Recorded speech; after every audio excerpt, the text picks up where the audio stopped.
প্রশাসন এটাতে দৃষ্টি আকর্ষণ করেন, আমাদের তো অভিযোগ এটা, আপনারা দৃষ্টি আকর্ষণ করেন। এমনি তো একটা হয়ে যায় না। কেন ডিবি হারুন আসলে উনি ডালা নিয়ে গিয়ে একটা ভিডিও করবে? কেন একজন পিয়া বিপাশার কাছে গিয়ে উনি হাইকোর্টে গিয়ে ভিডিও করবে? ওগুলো তো শুটিং করার জায়গা না, এগুলো তো ভয়, এগুলো তো ভয় দেখানো মানুষকে, পিছায় যাওয়া, যেটা আমার উদ্যোক্তারা তখন করছে, বাট আমি করি নাই। আমার পিয়া বিপাশা, পিয়া জানাতুল্লাহ খুব ভালো লাগে। আমি তো খুবই খুশি হয়ে গেছি যে ওনার সাথে বসতে পারলে তো ভালোই হতো। উনি তো ব্যারিস্টার না, উনি তো ওনাকে ব্যারিস্টার দিয়ে দিচ্ছে। আমি তো জানি বাংলাদেশে যাওয়ার পর তারা হয় অ্যাডভোকেট, তো উনি আসলে আমার সাথে ঘাটাইতে পারে না, কারণ আমি নিজে লয়ার স্টুডেন্ট। এবং উনি এই ভয় দেখায় দেখায় সবাইকে চুপ করায়, সবাই চুপ হয়েছে, আমি চুপ হই নাই।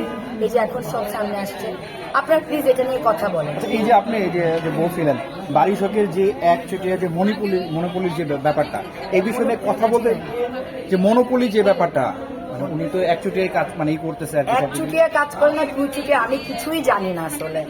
আমি খালি দেখি উনি কাজ করে, কিন্তু ওনার কোনো কোয়ালিটিফুল কিছু নাই, বাট মিলিয়ন ভিউ। এখন আমি তো অল্প কয়েকদিন আসছি, বাট আমার তো কোয়ালিটি আছে, আমি তো একই ক্যাটাগরির মানুষের সাথে। মিলিয়ন ভিউ হলে তো তাহলে আমি তো বারিশকের তাহলে টাকা নিয়ে আমি তো ট্রেন মার্টের সাথে প্রমোশন করতাম, সবকিছু বন্ধ করতাম না। আর ব্যক্তিত্ব এক জিনিস, ভিউজ আরেক জিনিস। আমার ব্যক্তিত্ব দেখে আপনার মনে হয় ওনাকে আমার হিংসা করার কিছু নাই।